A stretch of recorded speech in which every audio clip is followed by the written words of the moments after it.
إلا بإذنه يعلم ما بين أيديهم وما خلفهم ولا يحيطون بشيء من علمه إلا بما شاء وسع كرسيه السماوات والأرض ولا يئوده حفظهما وهو العلي العظيم لله ما في السماوات وما في الأرض وإن تبدوا ما في أنفسكم أو تخفوه يحاسبكم به الله فيغفر لمن يشاء ويعذب من يشاء والله على كل شيء قدير آمن الرسول بما أنزل إليه من ربه والمؤمنون كل آمن بالله وملائكته وكتبه ورسله لا نفرق بين أحد من رسله وقالوا سمعنا وأطعنا غفرانك ربنا وإليك المصير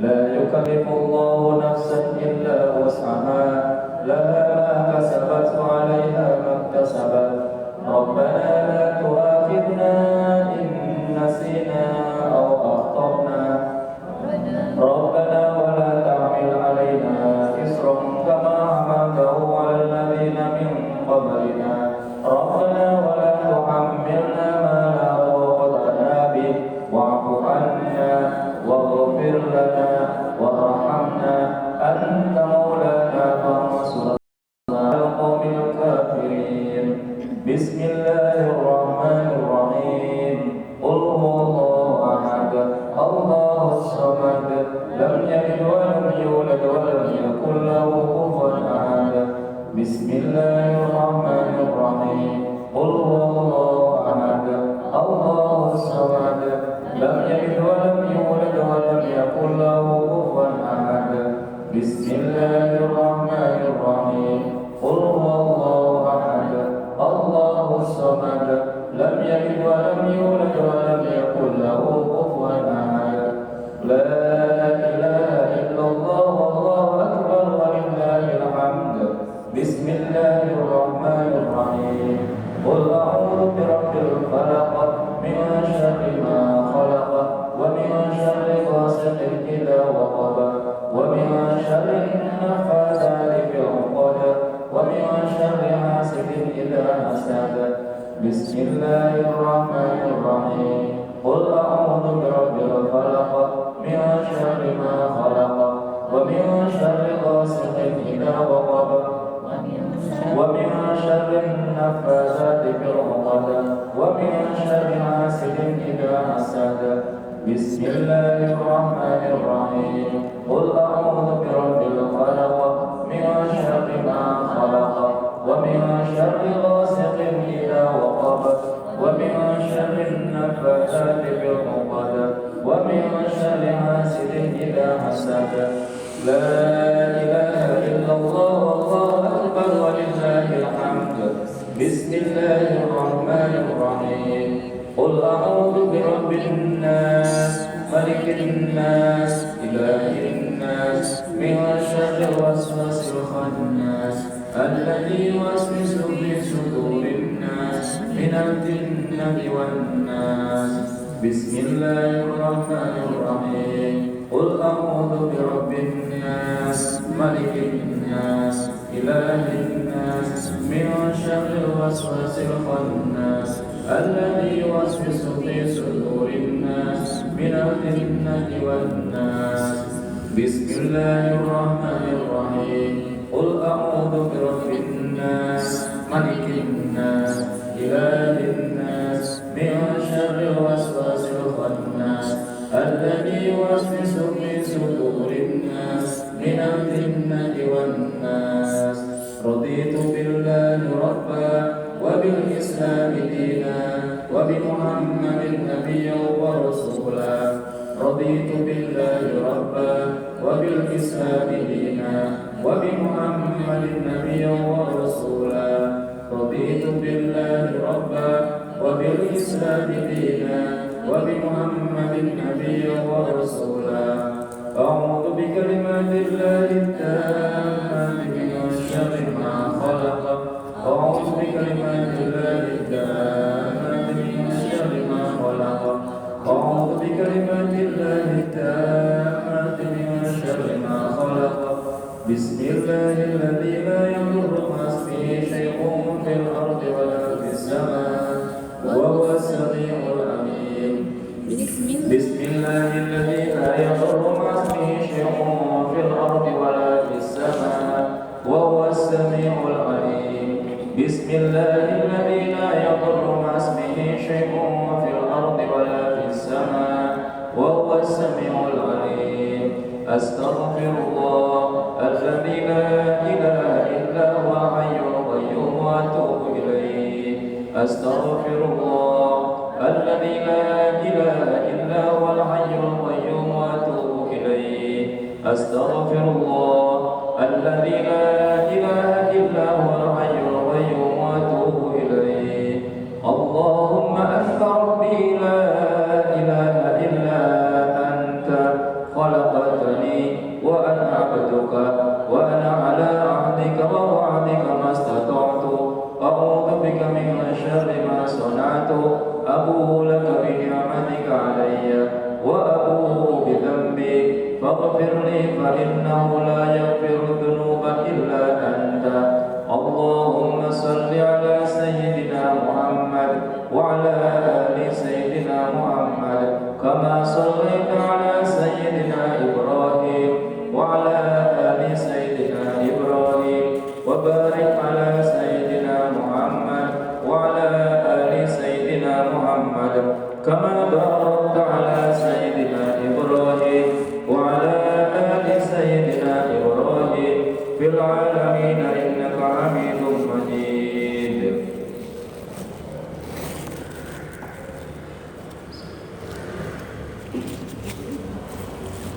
Tempatnya tambahan pertama rakaat teknis setiap budi yang beristimewa selesai. Muhandi bin Muhandi sallallahu alaihi wasallam yashfi wa sallallahu alaihi wasallam yashfi wa sallallahu alaihi wasallam yashfi wa barakatuh al-Fatihah. A'udzu billahi minasyaitonir rajim. Bismillahirrahmanirrahim. Alhamdulillahirabbil alamin arrahmanir rahim maliki yaumiddin. Iyyaka na'budu wa iyyaka nasta'in. Ihdinas siratal mustaqim.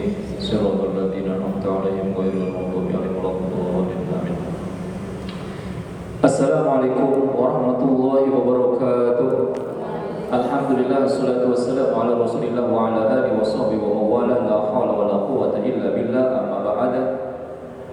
Ibu-ibu yang salehah yang saya hormati dan semoga dimuliakan oleh Allah Subhanahu wa taala, yang tidak ada yang hadir di tempat ini di siang hari ini di tempat ini kecuali semoga Allah berikan panjang umur dan pada taat kepada Allah Subhanahu wa taala.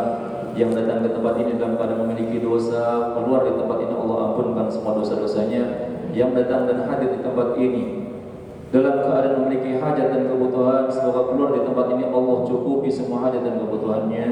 Yang mempunyai masalah dan problem, semoga semua problem dan masalahnya dimudahkan dan diselesaikan oleh Allah. Yang sakit semoga disembuhkan dari berbagai macam penyakitnya. Barangkali yang punya hutang semoga dimudahkan untuk melunas daripada hutang-hutangnya. Yang semoga semuanya diberikan hidayah oleh Allah Subhanahu wa taala, dibimbing oleh Allah Subhanahu wa taala, istiqamah dalam melaksanakan ibadah hingga akhir hayat mendapatkan husnul khatimah. Amin amin ya rabbal alamin. Hadirin wa hadirat hadani Allah wa iyyakum ajma'in. Ada satu agar kisah asik ya, yang mana ini kisah nyata baru-baru ini di Syam. Di daerah Syam itu ada seorang dokter ternama yang bernama Dr. Hisham. Dr. Hisham, dia dokter ahli dan paling ahli, dokter paling senior. Dia banyak menemukan penemuan di bidang medis. Dr. Hisham ini dan banyak mendapatkan undangan untuk mengisi acara daripada menyampaikan hasil-hasil penemuannya. Satu ketika beliau mendapatkan undangan seminar di salah satu tempat di luar negara itu, di luar Syam. Kemudian dia pun bergegas untuk ke bandara. Beliau ke bandara udah naik pesawat. Pesawat udah take off, udah terbang. Baru saja sekitar setengah jam pesawat itu terbang, atau sekitar 1 jam pesawat itu terbang, tiba-tiba cuaca buruk dan pesawat itu mengalami kematian mesin. Jadi pesawat itu mengalami kematian mesin sehingga harus mendarat darurat. Akhirnya cari tempat, akhirnya ketemulah bisa mendarat darurat di bandara kecil di satu pelosok, di bandara ada satu bandara kecil di satu pelosok. Kemudian akhirnya bisa turun dan mendarat darurat di situ. Nah, setelah mendarat darurat, alhamdulillah penumpang selamat semuanya, mereka pun turun. Kemudian setelah itu diperbaiki, kemudian pesawat itu diperbaiki, kemudian dokter Hisham nanya sama petugas maskapai ini kira-kira berapa lama nih diperbaiki? Ini saya buru-buru mau berangkat, mau ada pertemuan ini. Kemudian kata petugas daripada maskapai mengatakan bahwasanya ya sekitar 8 jam, 8-9 jam lah itu untuk bisa diterbangkan lagi. Kata dokter, nggak bisa. Saya ini buru-buru ini. Udahlah ini ditunggu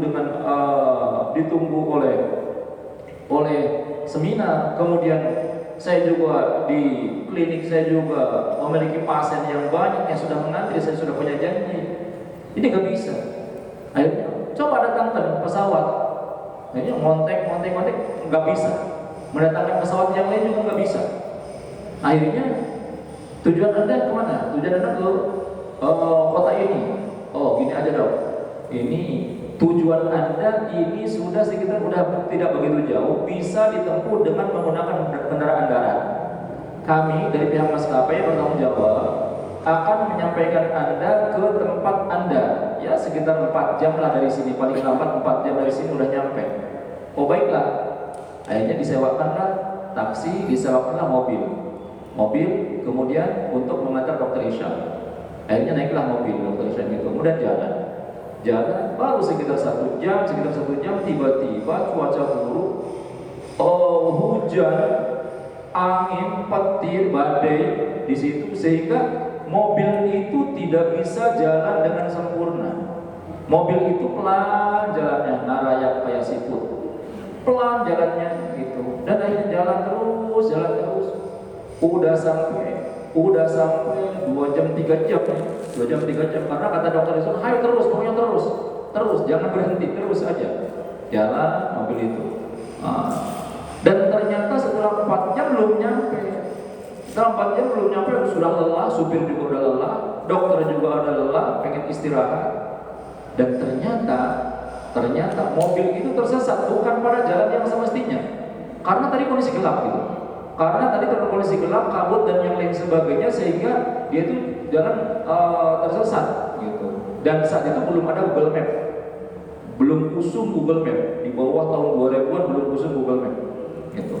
Jadi HP oke baru Nokia hari pertama. Nokia 1002 gitu kan. Awal-awal kan sampai akhirnya udah lelah, kata dokter Hisham, Pak supir, tolong cari tempat dulu, saya pengen istirahat, saya udah lelah, tolong cari tempat dulu. Akhirnya jalan terus, akhirnya ada satu perkampungan, ada rumah yang paling dekat di situ. Mampir aja sini dulu, Akhirnya mampir di situ, dokter Hisham turun. Kemudian menuju rumah yang terdekat. Diketuklah pintu rumah itu, dokter tahu, assalamualaikum, waalaikumsalam. Ini di Kampiung Bolisu. Kemudian tok, assalamualaikum, waalaikumsalam. Akhirnya setelah diketuk, dibukalah pintu. Begitu dibuka pintu, ternyata pemilik rumah itu adalah seorang nenek-nenek. Nenek-neneknya udah tua. Lihat si nenek itu. Kemudian kata dokter Hisham, Nek, maaf, saya musafir tersesat di sini. Saya mau mengabari kepada tempat yang saya tuju. Adakah di sini? Saya mau minjem telepon. Kata si nenek itu, nah, sini tuh Kampiung, mana ada telepon? Listrik aja nggak ada di sini. Apalagi telepon. Udah sok, kamu masuk dulu. Kamu kelihatan lelah. Ayo masuk dulu, istirahat dulu di sini, minum dulu di sini. barangkali kau bisa menghangatkan badanmu dengan minuman hangat di sini. Baik, akhirnya dia masuk. Setelah masuk, kemudian dibikinin sedikit makanan, mungkin dipangnyedukkan air jahe mungkin, karena kan segar kalau air jahenya. Itu air jahe itu enak, segar air jahe. Nah, karena kemudian dibikinin, disuguhin kepada dokter. Silakan, nak, silakan. Akhirnya diterima. Baik, silakan kau nikmati dulu. Saya mau lanjutkan bermunajat kepada Allah, mau lanjutkan berdoa kepada Allah. Kata si nenek itu. Dia pun balik ke tengah rumah. Dia sholat lagi. Setelah sholat 2 rakaat dia berdoa lagi. Berdoa terus kepada Allah. Dia berdoa terus kepada Allah. Dalam doanya itu dia khusyuk. Di samping si nenek ini ada seorang anak tergeletak tiduran. Setelah lama berdoa, Dokter Hisham itu, ini si nenek kok doanya khusyuk amat. Dia minta apa sama Gusti Allah? Kemudian kok orang tuh kalau lihat orang berdoa dengan khusyuk, dengan sungguh-sungguh, itu tergerak hati ingin agar doa dia itu kita pengen mengaminkan gitu. Kita pengen mengaminkan. Nah, akhirnya si Dokter Hisham penasaran, si nenek itu punya keinginan apa sih, punya permintaan apa sih sama Gusti Allah. Disamperin sama si dokter ini.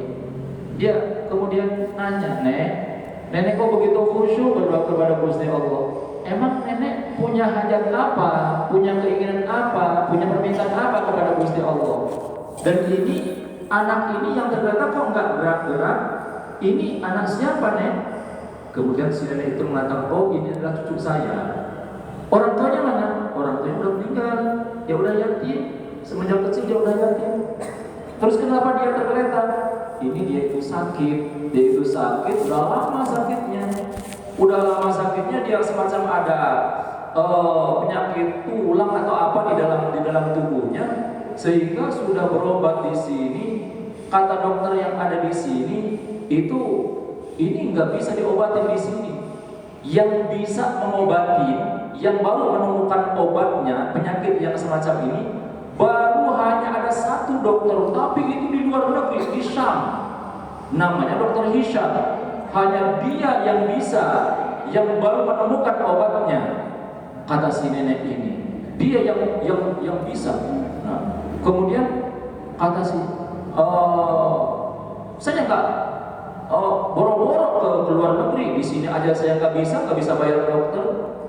Kemudian si dokter dia langsung bertakbir, Allah Akbar. Si dokter ini dia mengatakan bahwasanya, Nek, gara-gara doa nenek inilah nenek minta agar anakmu, agar cucumu sembuh, disembuhkan oleh Allah Subhanahu wa taala, diobati. Gara-gara doa yang dipanjatkan oleh Anda yang membuat pesawat yang saya tumpangi mengalami kematian mesin. Kemudian mobil yang saya tumpangi mengalami tersesat, sehingga terjadi badai petir hujan. Dan sekarang udah teduh, nggak ada hujan lagi.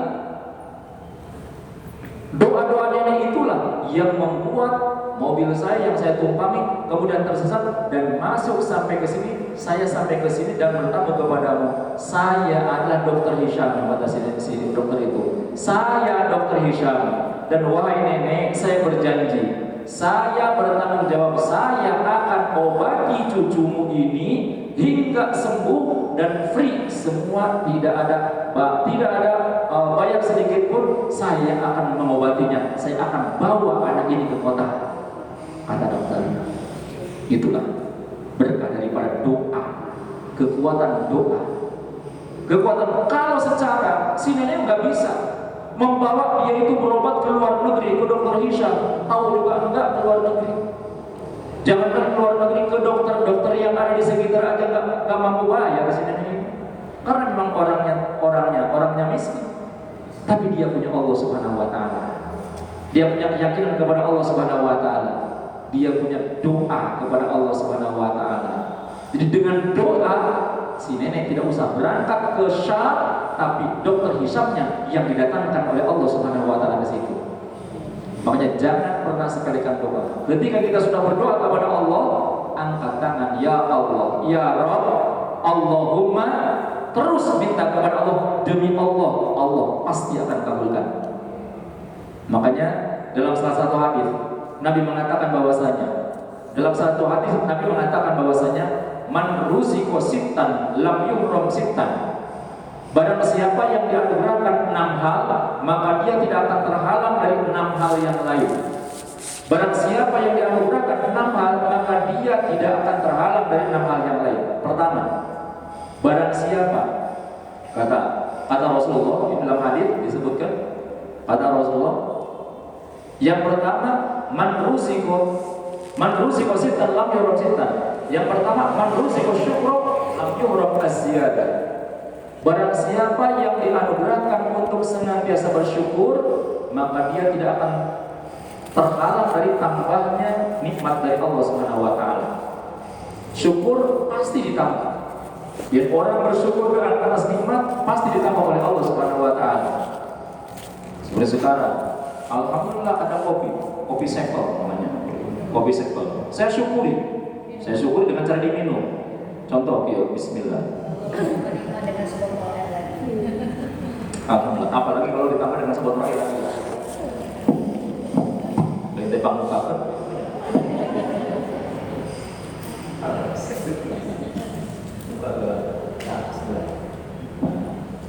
Oke, saya ingin Zulwa. Jadi yang pertama, man ruziqa asyukra lam yuhram az-ziyadah. Yang pertama, barang siapa yang bersyukur kepada Allah, lam yuhram az-ziyadah, dia tidak akan terhalang dari tambahnya nikmat dari Allah Subhanahu wa taala. Kemudian yang kedua, wa man ruziqa as-sabra lam yuhram at-thawab. Barang siapa yang dianugerahkan untuk mau bersabar, orang yang dianugerahkan hati yang sabar, maka dia tidak akan terhalang dari pahala yang sempurna. Dia tidak akan terhalang dari pahala yang sempurna. Bahkan saking mulianya orang sabar, sohibul musibah, orang yang setiap harinya dia bergelimang dengan musibah, dengan kesulitan, dengan masalah, tapi dia sabar karena Allah. Orang yang seperti ini nanti di akhiratnya dia akan masuk surga tanpa hisab. Masuk surganya tanpa hisab. Orang yang seperti ini sakit lama sakitnya. Makanya dulu itu ada zaman Rasulullah, ada seorang wanita datang kepada Rasulullah. Kemudian dia berkata, "Ya Rasulullah, tolong doakan saya biar saya sembuh ya Rasulullah.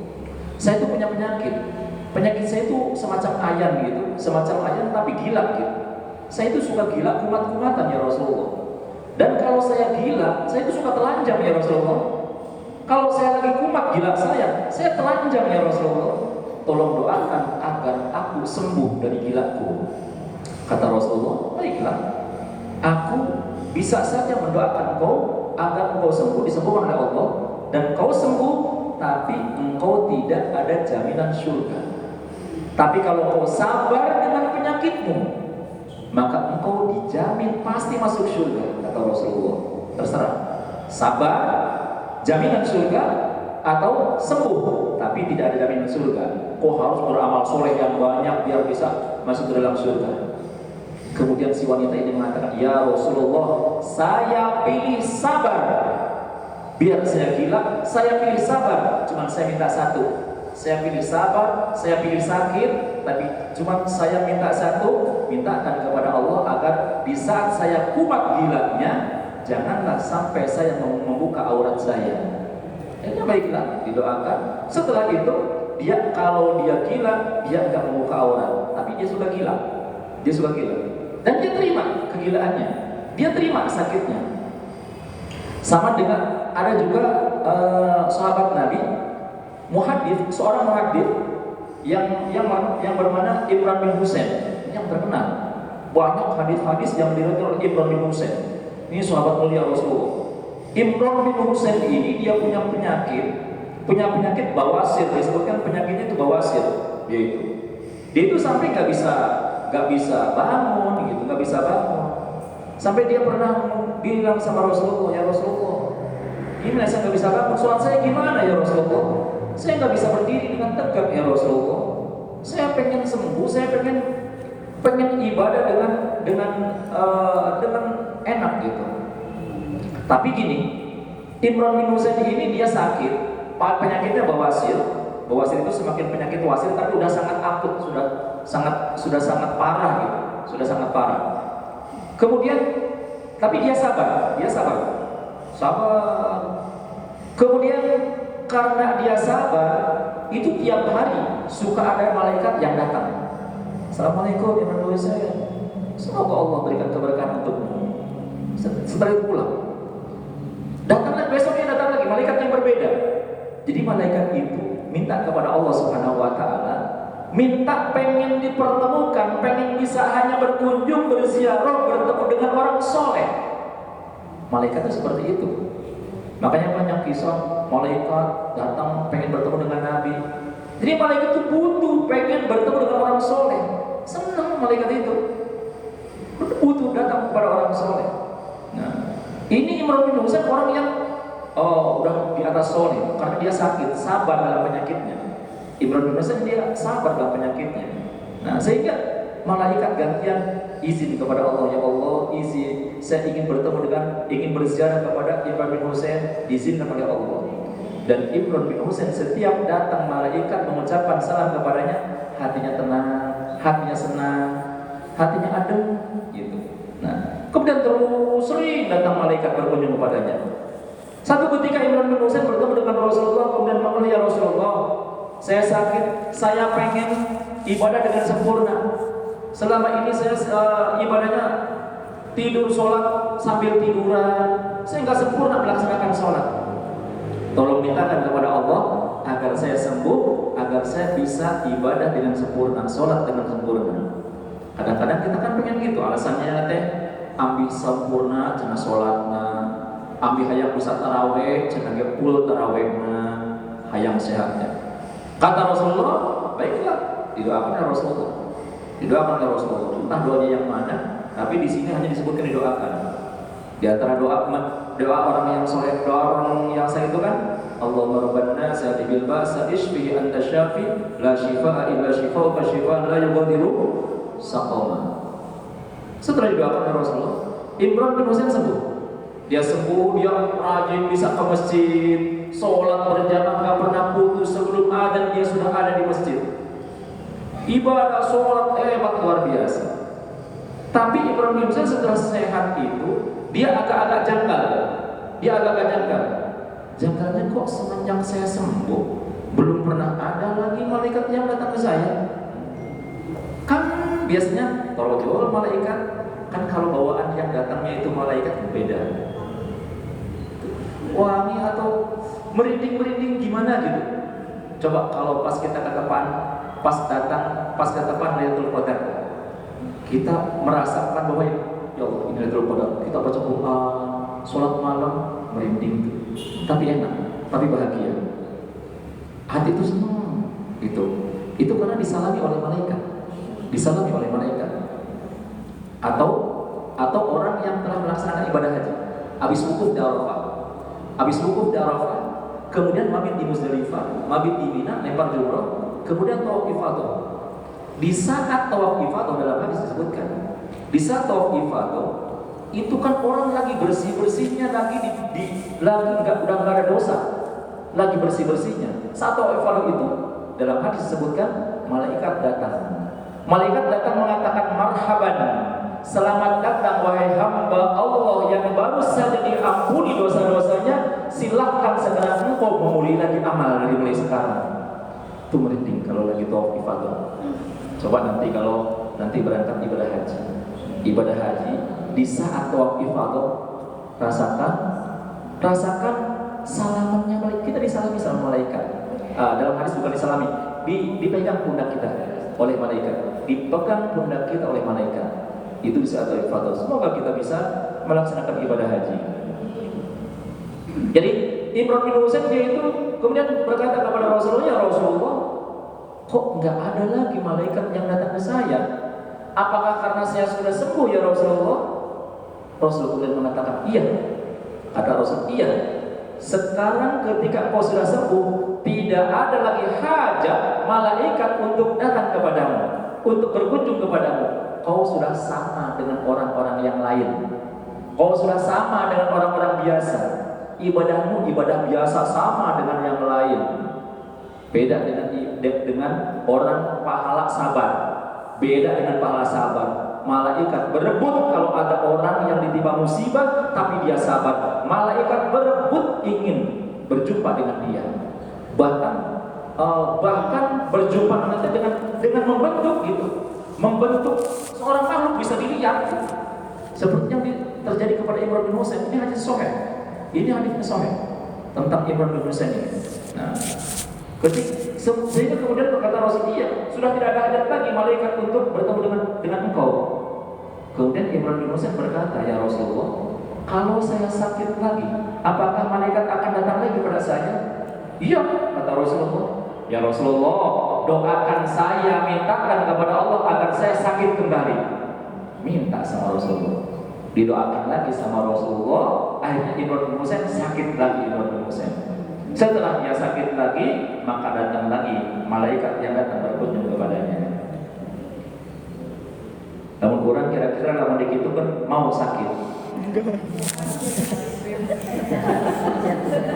Terus lah ulang parah ting setruk ya umpamana mau kan?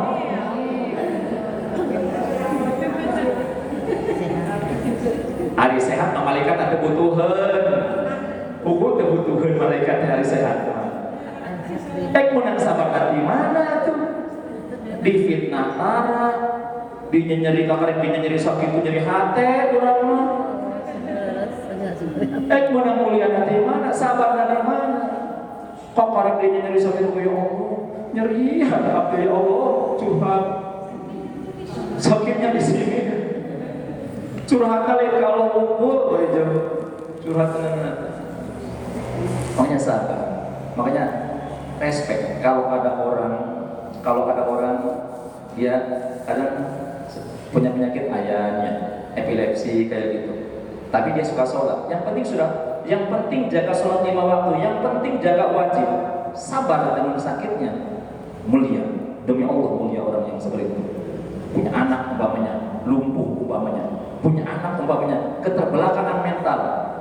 Itu demi Allah, itu bukan musibah, tapi itu adalah anugerah dari Allah Subhanahu wa taala. Sabar ngurus anak yang punya keterbelakangan mental, Allah bisa jadi anak itu yang akan menyelamatkan kepada orang tuanya.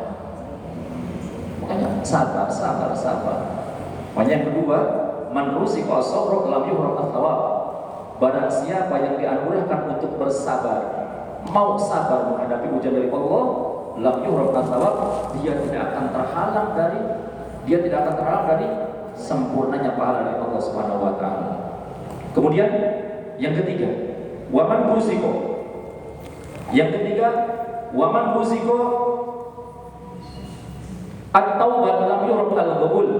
Barang siapa yang dianugerahkan untuk mau bertaubat, lam yuhram al-qabul, maka dia tidak akan terhalang dari diterimanya tobat. Tidak akan terhalang dari diterimanya tobat oleh Allah Subhanahu wa taala. Seburuk apapun doa, seburuk apapun seseorang, ketika dia mau bertobat kepada Allah Subhanahu wa taala, maka dia tidak akan terhalang dari diterimanya tobat. Pasti tobatnya akan diterima oleh Allah Subhanahu wa taala. Seperti dulu itu ada seseorang yang bernama Utbah Al-Gulam. Utbah Al-Gulam di dalam fawa'adhu asy-syekh fi tafsir ayat wa'adhu. Satu, Utbah Al-Gulam ini seorang preman. Utbah Al-Gulam ini seorang preman. Dia bajingan, rajanya bajingan. Tidak ada dosa yang belum pernah. Dia tidak ada dosa, semua dosa hampir semuanya pernah dia lakukan. Semua dosa hampir semuanya pernah dia lakukan. Satu ketika Utbah bin Gulam ini, dia kemudian datang ke majlisnya halakohnya Hasan Al-Basri. Kepada halakohnya Hasan Al-Basri, lagi pengajian Hasan Al-Basri. Kemudian dalam halakohnya itu Hasan Al-Basri, dia membaca ayat Al-Quran. Alam ya'ni lil ladzina amanu, belum tibakah saatnya orang-orang yang beriman kepada Allah, belum tibakah saatnya orang-orang yang ingkar kepada Allah untuk bertobat. Iktirah mencari ilmu. Dari situ Utbatul Ula, dia tersentuh hatinya, terenyuh di hatinya, bergetar hatinya. Maka demi Allah, orang itu kalau sudah datang ke pengajian, kalau sudah mau datang ke majlis zikir, sudah mau datang ke majlis ilmu, demi Allah ini nikmat yang sangat luar biasa. Itu sudah anugerah. Mau datang ke pengajian itu sudah anugerah. Lebih-lebih kita mendapatkan dunia dan seisinya. Lebih-lebih kita mendapatkan uang 1M, 2M, 3M, lebih-lebih dari itu semua. Ini anugerah dari Allah Subhanahu wa taala. Karena biasanya hidayah itu akan turun di situ. Orang-orang yang berkumpul itu akan disalami oleh malaikat, akan dipandang oleh malaikat. Hidayah Allah akan turun di situ. Akan mendapatkan ampunan daripada dosa-dosanya. Karena orang yang berkumpul, rata-rata kebanyakan orang yang kumpul di majelis ilmu itu adalah orang-orang yang baik. Orang buruk pun akan kebawa menjadi baik, dipandang oleh Allah menjadi orang yang baik, karena dia berkumpulnya kumpulan orang baik, dan akan dinilai, akan digaji oleh Allah seperti gajinya orang baik, gitu. Diberi pahala seperti pahalanya orang baik. Contohlah begini, seperti umpamanya begini, umpamanya ada ya, panen bolet, tahu nggak bolet? Beda bolet, tahu nggak? Tahu ya bolet. Yang imak tahu nggak bolet? Ubi bolet. Nah, bolet. Oh, udah panen bolet, umpamanya kemudian mau dijual. Bolet itu mau dijual. Boletnya ada yang bagus, banyak yang bagus, ada juga yang kulanas. Saya utak seletik lah kulanas gitu. Nah, kemudian kalau bolet ini dijual di ecer, nu bagus sok silahkan milih. Nah, kalau semuanya bolet ini di ecer, itu nu kulanasna payu tuh mahal tuh, boro-boro mahal payu gemual, aya nu meser gemual, jangan boleh dikulanas. Tapi lamun diborongkeun umpamana boletna, diborongkeun sakarung teh banyak bolet yang bagus, ada juga bolet yang kulanas di kilo. Ketika di kilo dijual, harganya sama nggak yang bagus dengan yang kulanas? Sama. Makanya kenapa kita butuh teman-teman yang soleh? Kenapa kita butuh teman-teman yang baik? Kenapa kita butuh majlis-majlis semacam ini? Karena majlis semacam ini, majlis yang dimuliakan oleh Allah Subhanahu wa taala. Tidak ada yang hadir di tempat yang dimuliakan oleh Allah kecuali dia akan dimuliakan juga oleh Allah Subhanahu wa taala. Maka demi Allah saya katakan, datang ke pengajian sudah anugerah tersendiri. Sudah anugerah tersendiri, demi Allah sudah anugerah tersendiri. Kemudian Utbatul Ula ketika dia mendengar ayat Al-Qur'an yang dilantunkan oleh Hasan Al-Basri, dia kemudian kan dalam ayat itu judulnya bahwasanya Allah itu mengajak kapan mau taubat gitu. Kapan kamu mau taubat? Alam ya'ni lil ladzina amanu an takhsha qulubuhum li dzikrillah. Nah, kemudian setelah pengajian dia nangis. Kemudian dia nanya kepada Hasan Al-Basri, "Ya Syekh, saya dosa sudah enggak terbilang. Apakah Allah masih bisa mengampuni dosa saya?" Kata Hasan Al-Basri, "Bisa." "Ya Syekh, kalau saya bertobat apakah masih diterima tobat saya?" "Bisa." Belum puas, nanya lagi, "Saya punya dosa yang begitu banyak, kalau saya bertobat apakah masih bisa diampuni?" "Bisa." Terus dia bertanya terus. Dengan sabar Hasan Al-Basri menjawab, bisa.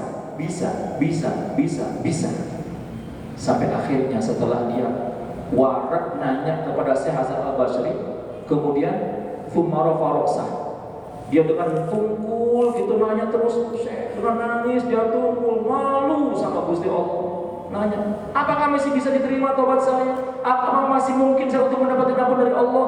Bisa terus.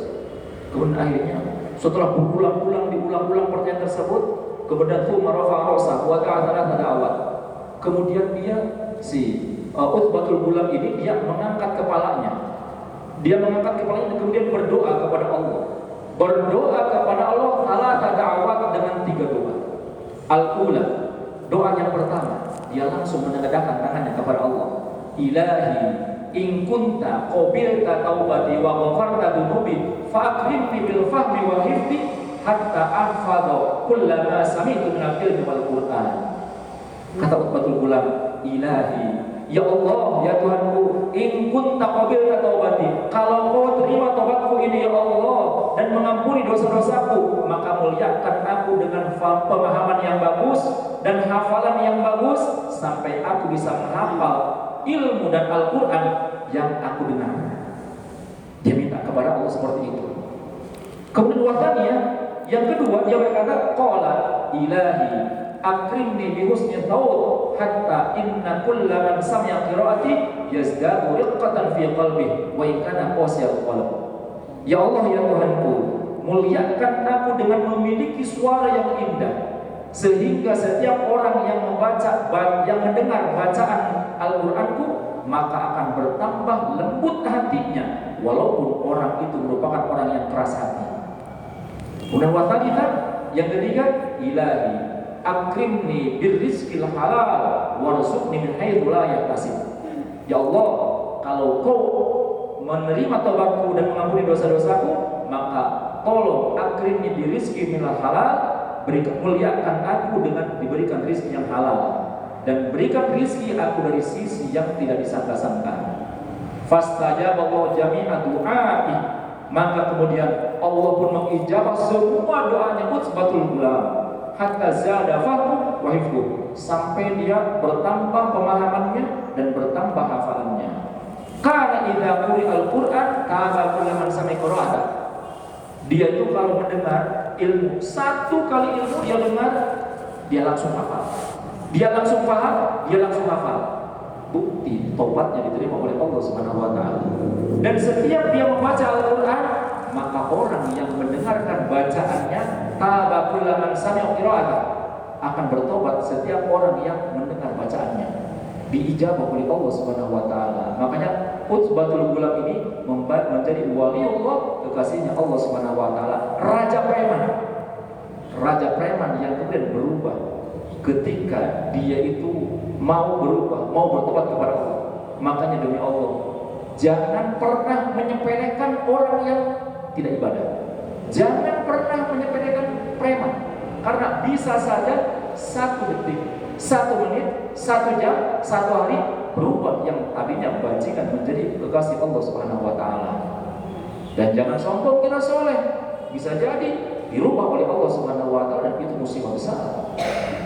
Makanya disebutkan bahwasanya waman rusiko, barang siapa yang ketiga, barang siapa yang dianugerahkan bertobat, dia tidak akan terhalang dari diterimanya tobat oleh Allah Subhanahu wa taala. Yang keempat, waman rusikul istighfar lam yuhram al-maghfirah. Barang siapa yang dianugerahkan untuk beristighfar, maka dia tidak akan terhalang dari maghfirahnya Allah Subhanahu wa taala. Orang yang beristighfar, dia tidak akan terhalang dari mendapatkan maghfirah dari Allah Subhanahu wa taala.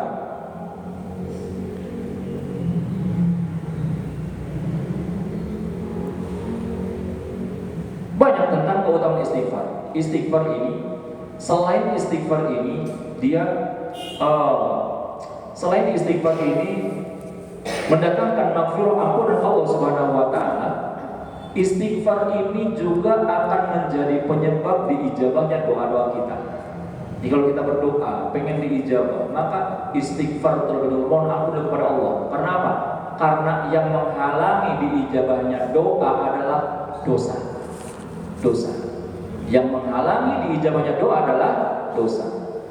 Zaman dulu dalam cerita klasik ada zaman ulama mujtahid yang bernama Imam Ahmad bin Hanbal. Cerita terkenal, masyhur, saya ulangi lagi. Ahmad bin Hanbal itu satu ketika beliau Imam mujtahid, gurunya Imam Syafi'i. Beliau ulama mujtahid yang sangat luas keilmuannya. Dan saat itu zaman harita, yang namanya ulama itu selebritis itu ulama. Orang-orang itu mengidolakan itu ulama. Yang diidolakan oleh orang muslim itu ulama. yang diidolakan. Bukan selebritis Korea belum viral bahwa Korea itu belum. Gitu. Nah. Satu ketika Imam Ahmad bin Hanbal, beliau sedang melakukan safar, melakukan perjalanan ke satu tempat, beliau kemalaman. Beliau ketika kemalaman, beliau masuk ke satu masjid di situ, dan beliau melaksanakan sholat isya di situ, di masjid itu. Setelah melaksanakan sholat isya, beliau mau istirahat di situ. Tapi ternyata takmir masjid itu kemudian nggak boleh tidur di masjid. Padahal biasanya zaman harita boleh saja tidur di masjid. Zaman haritanya bebas. Sukan sih ke ayeuna sok dikunci masjid teh. Tapi wallahu a'lam, saat itu tiba-tiba takmir masjid ujug-ujug galak. Tiba-tiba takmir masjid ujug-ujug galak. Sehingga saya musafir, saya harus tidur di mana? Pokoknya terserah, nggak boleh tidur di sini. Kata si takmir masjid itu. Sampai dia minta-minta Ahmad bin Hanbal, minta-minta. Dia nggak kenal ini Ahmad bin Hanbal. Oh, minta tolong aku hanya untuk satu malam aja. Besok saya pergi lagi. Nggak bisa. Diseret akhirnya oleh takmir masjid, diseret keluar. Begitu diseret keluar, ada tukang roti keliling lewat. Kok ada orang diseret-seret, kasihan. Fulan, kamu kenapa? Ini saya mau nginep di sini, nggak boleh, saya mau diseret. Udah, kalau kamu mau, yuk nginep di rumah saya saja. Kebetulan di rumah saya ada tempat lah, ada tempat. Oh baiklah, senang Ahmad bin Hanbal ikutlah kepada tukang roti itu sampai di rumah. Kemudian disuguhi oleh tukang roti ini, kemudian dia disuguhi. Setelah disuguhi, kemudian silakan Anda istirahat. Saya mau bikin adonan roti untuk jualan besok, kata si tukang roti ini. Kemudian si tukang roti ini, dia kemudian ke dapur, dia bikin adonan. Tapi yang membuat Ahmad bin Hanbal ini, yang membuat dia itu tercengang, yang membuat dia itu penasaran, si tukang roti ini tidaklah dia berhenti kecuali dia pasti beristighfar. Astagfirullahaladzim, astagfirullahaladzim. Lidahnya selalu beristighfar kepada Allah Subhanahu wa taala. Mau ngambil ini astagfirullahaladzim, bismillah, belum ada astagfirullahaladzim. Terus beristighfar, mohon ampun kepada Allah Subhanahu wa taala. Yang didengar oleh Ahmad bin Hanbal itu terus beristighfar. Sampai dia selesai membuat roti, dia terus beristighfar. Kemudian sampai tidur menjelang tidur pun dia beristighfar kepada Allah. Besok pagi Ahmad bin Hanbal kemudian dia mau pamitan. Wahai pedagang roti, wahai fulan, saya mau pamitan. Sekarang saya mau melanjutkan perjalanan. Kemudian cuman saya penasaran nih. Saya pengen nanya sesuatu ke Anda. Nanya apa? Wahai fulan, wahai Abdullah, Allah. Kemudian Ahmad bin Hanbal mengatakan bahwasanya saya ini penasaran. Saya semenjak saya datang ke sini, saya jalan bersama dengan Anda. Semenjak saya bertemu dengan Anda, saya lihat bibir Anda selalu basah menyebut nama Allah. Bibir Anda selalu basah beristighfar kepada Allah Subhanahu wa taala. Saya pengen nanya, kamu dapat apa dengan istighfar? Kok baca istighfar terus? Kata Ahmad bin Hanbal. Kok baca istighfar terus? Ahmad bin Hanbal juga tahu ilmunya. Kenapa kok baca istighfar terus menerus? Kemudian seorang ini mengatakan, wahai fulan, wahai hamba Allah, ketahuilah bahwasanya saya itu selalu beristighfar. Kalau kau nanya apa yang saya dapatkan dari istighfar, semua keinginan saya dengan saya beristighfar kepada Allah, semua keinginan dan cita-cita saya dikabulkan oleh Allah Subhanahu wa taala. Tidak ada keinginan yang tidak dikabulkan oleh Allah Subhanahu wa taala kecuali satu yang belum. Apa yang belum? Saya itu menginginkan dan memimpikan, saya sangat merindukan, ingin bertemu dengan idola saya, seorang ulama besar di kota yang bernama Ahmad bin Hanbal, kata dia. Namun saya mana bisa saya ke sana, saya nggak tahu juga jalannya, jauh juga. Saya ingin berjumpa dengan beliau Ahmad bin Hanbal, namun sampai saat ini belum dikabulkan oleh Allah Subhanahu wa taala. Mendengar itu Ahmad bin Hanbal langsung bertakbir, Allahu Akbar. Wahai fulan, sayalah Ahmad bin Hanbal. Dipeluk oleh Ahmad bin Hanbal. Istighfar. Dengan kita beristighfar, doa-doa dijawab oleh Allah Subhanahu wa taala. Kemudian yang keempat, Fatimah. Yang pertama apa namanya? Iman. Syukur. Dua, sabar dulu. Taubat apa? Istighfar. Yang kelima berarti sekarang. Yang kelima, wa man rusiqa du'a lam yuhram al ijabah. Barang siapa yang dianugerahkan untuk berdoa, maka dia tidak akan terhalang dari diijabahnya doa. Jadi barang siapa yang dianugerahkan untuk berdoa, dia tidak akan terhalang dari diijabahnya doa. Ingat, doa itu adalah ad-du'a mukhul ibadah. Doa itu adalah intisarinya ibadah. Intisarinya ibadah adalah doa. Jangan pernah lelah berdoa tadi. Tadi diterangkan tentang yang Dr. Hisham itu tadi, tentang Dr. Hisham. Bagaimana kekuatan doa kepada Allah Subhanahu wa taala. Allah mengijabah doa seseorang itu bahkan tidak terpikir caranya itu oleh manusia. Enggak terpikir oleh manusia. Seperti doa tadi masalah Imam Ahmad bin Hanbal. Bukan tukang rotinya yang datangkan kekuatan, tapi Ahmad bin Hanbalnya yang datang ke situ. Gara-gara istighfarnya Ahmad bin Hanbal, tukang roti, Ahmad bin Hanbal seorang ulama besar diseret-seret dari masjid, nggak boleh tidur di masjid itu. Itu kekuatan doa ya, kekuatan doa.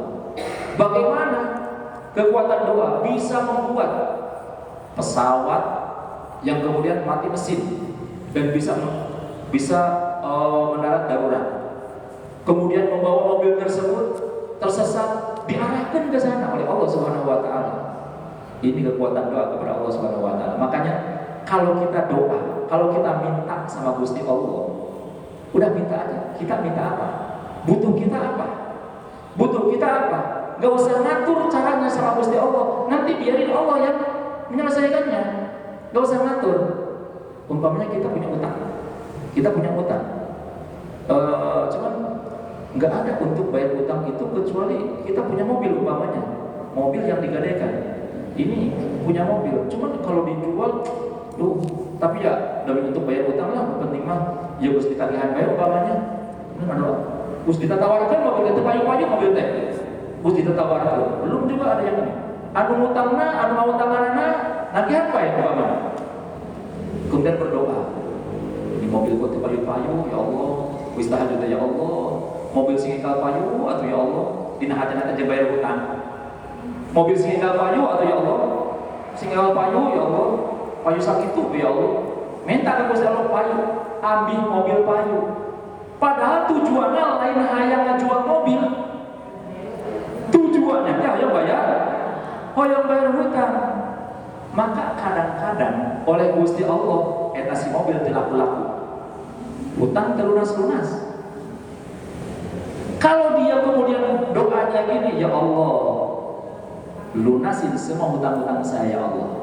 Jangan kau hinakan kami dengan hutang ya Allah.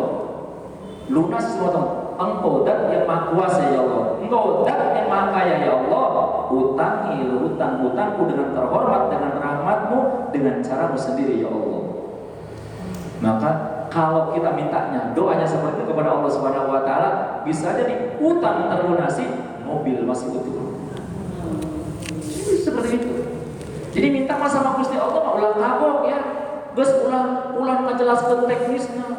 Ya Allah, nanti saya pengen besar ya Allah. Engke naik mobil anu ieu kadinya tah kalancar mobilnya ya Allah nya Gusti. Itu ulah enggak usah kitu ka Gusti mah ya. Enggak usah gitu.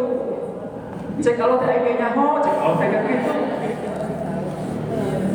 Cek kalau teh nyaho kene kuing, cek Gusti Allah teh. Enggak usah nerangkeun teknis nama Gusti Allah ini itu, enggak usah. Enggak usah seperti itu. Nah, dan ini kehebatan doa ini Nabi mengatakan bahwasanya kata Rasulullah dalam hadis sahih disebutkan bahwasanya min muslimin, tidak ada seorang muslim yang berdoa kepada Allah Subhanahu wa taala dengan satu doa yang doanya tidak mengandung dosa dan memutuskan silaturahmi. Nu penting doanya doa baik. Jangan doa yang mengandung dosa ataupun memutuskan silaturahmi. Doa yang mengandung dosa contohnya seperti ini. Ya Allah, berikan ilham kepadaku ya Allah, 5 nomor ya Allah, yang togel ya Allah, mana gitu. Ngadoa minta ilham ka Gusti Allah. Minta sing menang ilham ya Allah, hayang genep nomor ya Allah. Atau mana ya Allah, abdi geus usaha ayeuna abdi masang ya Allah, bismillah abdi masang togel ya Allah, ya Allah sing tembus atuh genep nomor ya Allah gitu. Baca Fatihah dulu, baca Qul dulu, umpamanya diijabah moal eta mah diijabah da teu diridon Gusti Allah gitu. Jadi yang penting tidak mengandung dosa. Yang kedua, tidak mengandung unsur memutuskan silaturahmi. Ya Allah, ya Allah, jangan pertemukan saya dengan saudara saya, dengan kakak saya, ya Allah. Males ya, enak lihat lagi ya Allah. Jangan kau pertemukan lagi aku dengan dia ya Allah. Sakit hati saya teh Gusti. Memutuskan silaturahmi nggak boleh, nggak boleh. Itu yang menghalangi doa diijabah oleh Allah Subhanahu Wa Taala. Tidaklah seseorang hamba berdoa kepada Allah dengan satu doa baik. Kemudian bid'awatin laisa fiha ithmun wala qati'atur rahim illa a'tahu Allah ihdatsalah, kecuali Allah akan berikan kepadanya salah satu dari tiga hal. Allah akan berikan kepadanya salah satu dari tiga hal. Yang pertama, imma aytuj'ala lahu da'watun, ada kalanya Allah akan ijabah doanya sesuai dengan permintaannya. Allah akan ijabah, Allah akan kabulkan doanya, Allah akan berikan sesuai dengan apa yang dia minta. Minta Pajero dikasih Pajero, minta Fortuner dikasih Fortuner, minta Kolbak dikasih Kolbak. Bisa saja seperti itu.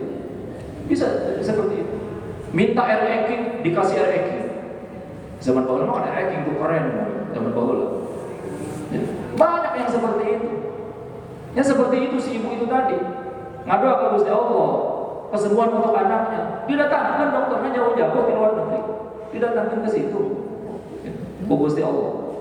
Yang kedua, wa imma ayyudakhiraha. Yang kedua, bisa jadi oleh Allah Subhanahu Wa Taala doanya itu disimpan di akhirat menjadi amal baik untuk dia. Makanya nanti di akhirat itu akan ada orang yang dia tiba-tiba mendapatkan, diberikan oleh Allah pahala yang menggunung, yang sangat besar. Dia bingung, ya Allah, saya tuh gak punya amal yang besar, tapi kenapa punya pahala yang besar seperti ini ya Allah? Ini pahala, salah beriman, yang kurang beriman. Dia gak mengenalinya. Kemudian Allah mengatakan, ini adalah pahalamu. Ini adalah pahala dulu doa-doamu yang tidak diijabah, tidak diberikan di dunia, aku berikan di akhirat sebagai tambahan pahala untukmu. Maka orang-orang akan mengatakan, ya Allah, seandainya dulu ketika di dunia aku rajin berdoa kepadamu dan tidak ada satupun dari doaku yang diijabah, maka aku akan lebih senang. Berharap seperti itu. Atau yang ketiga, kalau tidak yang pertama, tidak yang kedua, atau yang ketiga. Yang ketiga, wa imma ayyusrafa anhu minas su'u mithlah. Bisa jadi oleh Allah tidak diberikan sesuai dengan permintaannya, tidak disimpan di akhirat, tapi Allah akan hindarkan dia dari sesuatu yang lebih buruk. Allah akan hindarkan dia dari malapetaka, dari musibah yang akan menimpanya.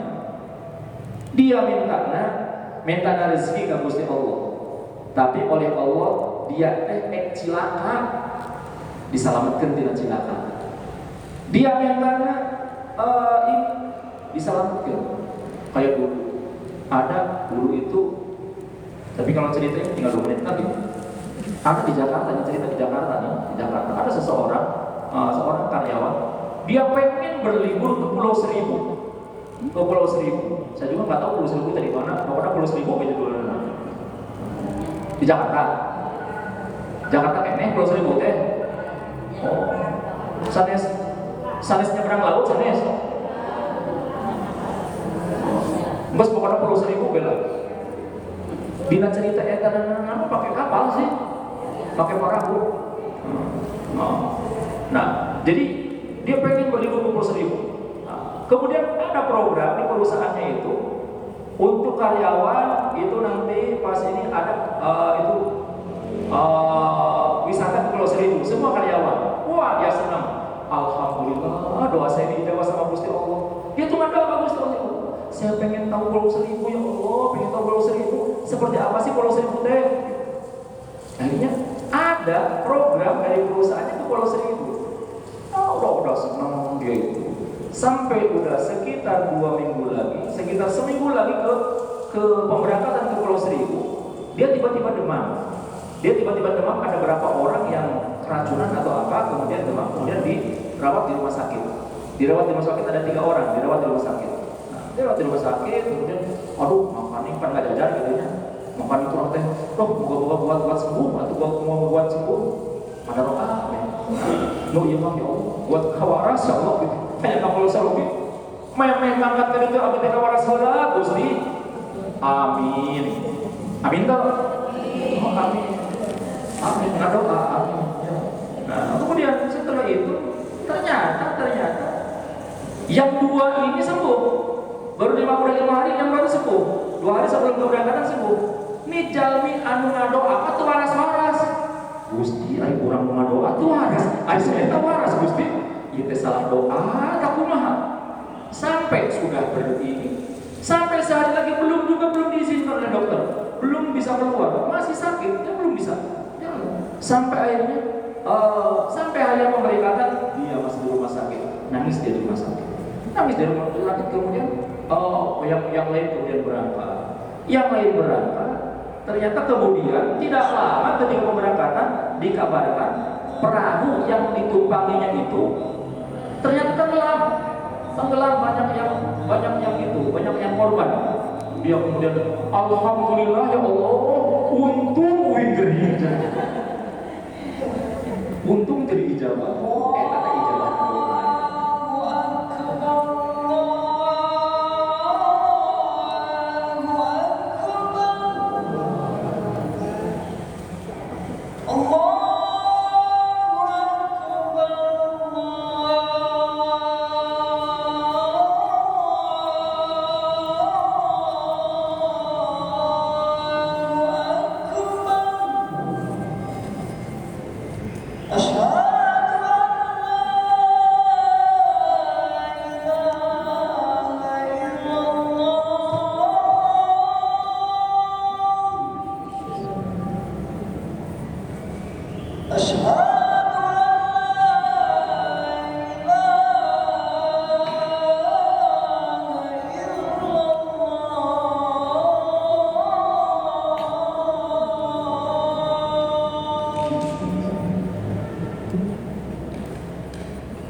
Jadi yang kelima tadi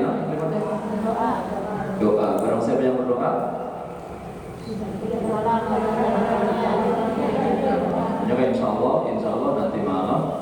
nanti malam kita di Masjid As-Salam, insya Allah kita akan berdoa, membaca suratul Ikhlas sebanyak mungkin dan diakhiri dengan doa di Masjid As-Salam dari maghrib sampai isya. Nah, jadi sesuai dengan arahan beliau juga, insya Allah akan kita nanti ya, saya nanti diumumin nanti maghrib berjamaah di As-Salam. Setelah Ba'diyah, kemudian kita akan membaca suratul Ikhlas sebanyak mungkin sampai menjelang isya dan ditutup dengan doa dan munajat